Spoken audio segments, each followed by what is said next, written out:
I'm Dave. Been at Wentworth Woodhouse 8 years. I'm one of the volunteers. My other name is known as Brasso. I don't know who named me that, but it stuck because I've cleaned a lot of the brasswork up, and now I'm cleaning copper tube up, these copper tea lights. We've made a lot of these. We make a lot of different, all sorts of stuff out of all materials. We recycle materials from the house.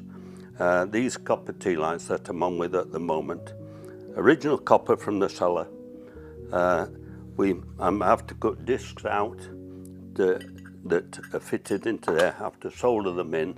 We polish them up. They are quite a dirty job to do, but they look, well, I think they look nice when they're done.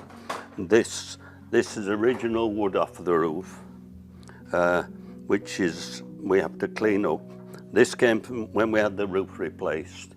This was wood that was salvaged from the roof, the old wood. So I have to make these, fit these in. They slot into there, and you can actually put proper tea lights, candle-type tea lights in. This is another project that I'm on. We found these in one of the old outbuildings. Nobody knew they were there.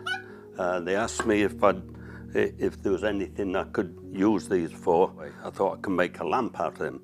So I thought, I'll make them that way. No?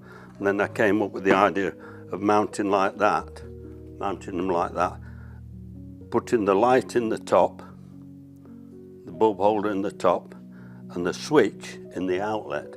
These are old waste pipes, what goes under the sink, and they were from one part of the house. We'll never use these again. I came up with the idea of being hexagon and making the bases hexagon.